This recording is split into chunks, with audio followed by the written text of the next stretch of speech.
Yeah, we technical difficulties, but here we go again. Volcano near international city of 1.5 million may be on verge of disaster. I saw this over at the Weather Channel and was like, that's interesting. I wonder where that is. Well, it turns out it's in Africa. And so the volcano's name is Nyiragongo. And some experts actually say that this is the most dangerous volcano in the world. Which is very concerning. It's a big one. Well, the lava there is rapidly rising. And in fact, the experts are expecting this to go within the next 4 years. Wow. You know, Africa's interesting too because we have the Great Kenyan Rift that's going on. And at some point, it's known that Africa will end up splitting, and there'll be at least 2 different segments, perhaps even more, over time. But of course, the experts say that's going to take millions of years. But if we look to Hapgood and Velikovsky and others, I don't think it's going to be that long. No, I don't think so. So this one is on the borders of the Democratic Republic of the Congo and Rwanda. And this lava lake is filling very, very rapidly. It last erupted in 2002, which killed 250 people, wiped out 20% of the neighboring city of Goma. And it has a lava lake crater that measures 250 meters wide, which is the largest in the world. So this is a big one. This is most definitely a big one. We've talked about some volcanoes coming online that will actually completely change the climate, perhaps give us a year without summer like we've seen in the past. Yeah, I feel people need to be moving out of there now. Preparing for sure. So Phoenix has hit 100 degrees on a record-setting half of the days in 2020. 1 out of every 2 days in Phoenix this year has been at 100 degrees or more. Oh, wow. Phoenix is hot. I mean, it's hot. You know, we've gone through there, and when you step out and it's 118 degrees, it feels like you're stepping into an oven. Of course, we've also spent time around Death Valley, where it's hit 130. Yes, it has. And boy, what heat can do. We had, it was a solar water heater. Yeah. And the heat melted it. It did. It melted it. It melted it. It melted our solar water heater. Yep. It is crazy. It's absolutely crazy. So 144 times so far in 2020. So it beat the record for 1989 of 143. And it more than likely will end up kind of crushing that. Of course, we have a drought going on as well. You know, just to give you a reference, back in the mid-1920s, typically Phoenix would hit 100 degrees 75 times. Wow. So it's basically doubling. It is. Of course, you know, concrete jungle. Yeah. 5 million people. That's a lot. Yeah, you know, Phoenix is the 5th largest city in the nation. That's a lot of body heat. And can you imagine if the grid went down there? No way. Oh, I don't think you could live. I mean, really, at the peak of the summer, people would be dropping like flies. That's one of those things to think about as we head deeper into the cycle. Tropical storm Nanka makes landfall in Vietnam just 3 days after Linfa. We've seen this happen before too now, where you get pounded by one storm and then another one comes. Of course, we had 6 weeks between the two hitting Louisiana. Yeah, yep. But, you know, it just shows you what if you're getting too much water, you're going to probably keep getting too much water. If you're in a drought, it's probably going to deepen as we go deeper into the cycle. So the growing zones around the globe are going to change. Drastically, too. Very, very drastically. So Nanka was the 16th named storm of the 2020 Pacific typhoon season. Very active, seasons everywhere we look. And again, it was only 3 days after the last one, so obviously that made conditions much worse. In Cambodia, an estimated 140,000 people have been affected, more than 10,000 evacuated, after Tropical Storm Linfa moved over the country on the 11th and 12th, triggering flash floods. And so according to officials, seasonal rains made worse by Linfa triggered floods in 19 of Cambodia's 25 provinces, killing at least 11 people since the start of the month, and almost 100,000 acres of crops and paddy fields have been destroyed. So let's send our prayers and best wishes to everyone over there. Please do, please. And also to India, because India has really been hammered too. So you have 13 killed, worst rains in more than 100 years, flood Hyderabad in India. And again, tons of crop loss over there as well. India's really been getting hammered, as has China. A lot of places, really hard. I mean, you're seeing rainfall of 12.5 inches Tuesday night into Wednesday morning. The heaviest rain the city had seen in more than a century. And, China, we're talking about China. China sees, here we go, historical 21 large-scale floods, and the national average rainfall in 2020 as 1.6 times as much as that of past years.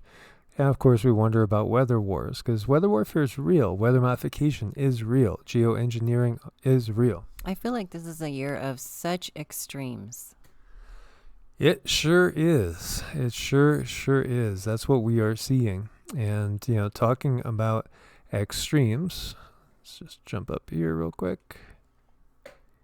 We have extremely rare red auroras seen for 2 nights in a row over Finland. I feel those are beings, actually. Well, everything is energy. Everything is consciousness. Yes. And again, we are basically spiritual beings having a very 3D existence right now. So extremely rare red auroras were seen over Utsjoki, I guess you would say, in Finland. Monday and Tuesday, the 12th and 13th. These natural light display, often referred to as northern lights, are normally green. However, for some reason, perhaps because of what's going on with the magnetosphere, you found red. And so that's extremely rare. And then they had it on back-to-back nights, which makes it even more rare. That's really cool. It is. It most definitely is. And here we see over in Vietnam, the death toll climbs to 29 with over 130,000 houses flooded in central Vietnam. So often we've seen people climbing on roofs to be rescued from above. Please send energy to them. Yes, our prayers and best wishes to the people in those areas as well. And here we're going to take a look at another sad thing. The culling of 2.5 million minks started in Denmark after CV19 was found on 63 fur farms. And of course, in China, when it first broke out, we saw basically the bulldozing of all sorts of geese and ducks and chickens into mass pits and then just covering them over. Alive. Yeah, I mean, just horrible the way that they were treating these animals. And of course, we've had swine flu over there too, and basically half of the pigs in China were wiped out. Yeah. So it's not just humans that are facing all these trying times. Well, I feel bad because the animals didn't ask to be here. And we are going to be getting colder long term. Greenland gained 349 billion tons of ice over the past year. So that was record gains in October. And we have record temperatures being set in other places as well, like in the UK. Said it's cold as October ever on record. And just looking across the channel there, we go over and take a look at France. And we're going to see that France is suffering its coldest start to fall since 1998, with additional Arctic blasts that are forecast. And as the magnetosphere wanes, you're going to see the jet stream dipping down more and more. And some areas that, don't usually get too cold are going to get pretty chilly. I'm ready for some snow. Yeah, we are too. After spending so much time in between Death Valley and Arizona towards Phoenix, I'm ready for it too. Feels good. Unprecedented October snowfall on track to bury British Columbia as well. Wow. Of course, the skiers will absolutely love that. Yes. And then we're going to take a look over here if we get a chance, as the computer's locking up with... it's not necessarily the connection, but this computer seems to be more impervious to a lot of the interruptions that we get from the powers that be. Yes. So what we're going to be looking at is things that you should not store long term. Because we obviously many people are trying to store long term. They recognize that there's going to be food issues. So dairy is one of those, obviously. Milk, eggs, cheese don't have the longest lifespan compared to, say, rice and beans and lentils and things like that. Bread, as we look at some disgusting, horrible, moldy bread, that's another one. Frozen foods, and this came to me a couple of days ago when I was meditating. I just got the impression that don't overstock the frozen foods because something might happen to the power in the near future. So it was kind of like a message, I think, from the guides. I think so too. Cheap comfort foods, again, why buy stuff that is not going to help you nutritionally? I understand, hey, sometimes we'll get Ben and Jerry's here and there. Yes, we do. Yeah, maybe it's once a month we go, and be like, oh, you want to get some? Okay. So, give it a little bit, but try to stay with the healthier stuff, especially in times that are going to be very, very trying and taxing to our system, our nervous system and our immune system. So notice the expiration dates on dry goods. I ordered some organic veggie broth from Amazon, and I was stunned to see it only had a 6-month expiration. Yeah, that's one of the drawbacks about ordering online. Processed flour as well. Try to get organic whole grains with more nutrition and fiber. And watch out for those little things. They're called weevils. They can get into these powdered goods. And to get rid of those, you freeze it for like an hour, I think. Oh, okay.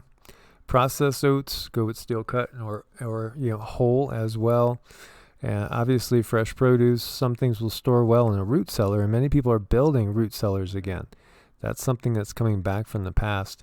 And why buy stuff you don't always, eat and don't really want to eat, because a lot of people will stock up on like Patriot Pantry and things like that with 30-year supply.